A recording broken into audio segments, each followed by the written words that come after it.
Hello everyone, রোশনাই ধারাবাহিকের আজকের পর্বে দেখবেন রোশনাইকে পল্লবী অপমান করতে থাকে। বলে, তোমাকে গুরুজি এখানে এনেছেন বলে তুমি কি ভাবছো তুমি নাচ করবে, তোমার জন্য আমি রান্না করব?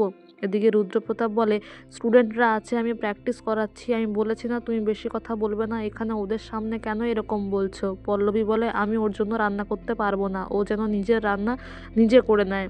তারপরে গুরুজি বলে, দেখো রোশনাই, তোমার সামনে পারফরমেন্স আছে, তোমাকে অনেক প্র্যাকটিস করতে হবে।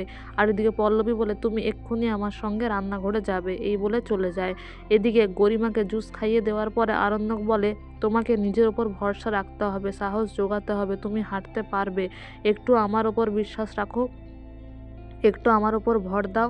তখন গরিমা বলে, আমি জানি আমি তোমার ওপর ভর দিয়ে হাঁটবো, তার আগেই তুমি আমায় ছেড়ে দেবে।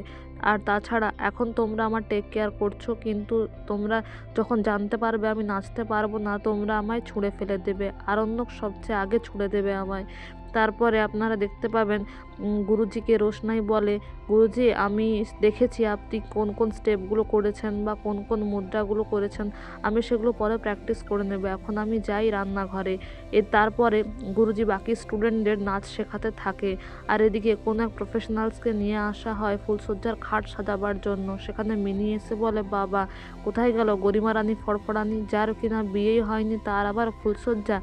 এদিকে জাহ্নবী বাধা দিতে গেলে মিনি বলে, এ তো হিংসুটে, সবসময় শুধু কুটকাচালি নিয়েই থাকে তার দাদার সামনে।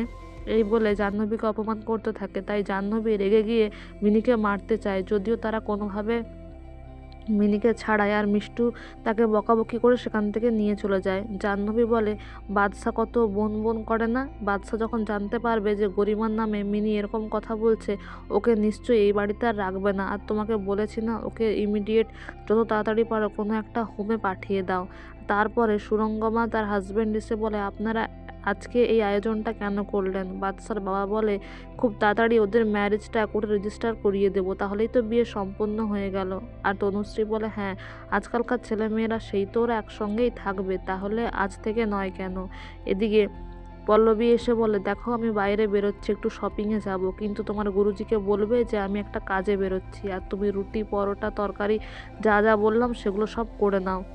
তুমি এখানে মেডের মতো থাকলে এ বাড়িতে থাকতে পারো, 7-8 হাজার তোমাকে মাসে দেবো, কিন্তু যদি দেখি যে তুমি আমার কথা শুনছো না, তাহলে তোমাকে এই বাড়ি থেকে বের করে দেবো। তো বন্ধুরা, এই ছিল আজকের আপডেট। Thank you.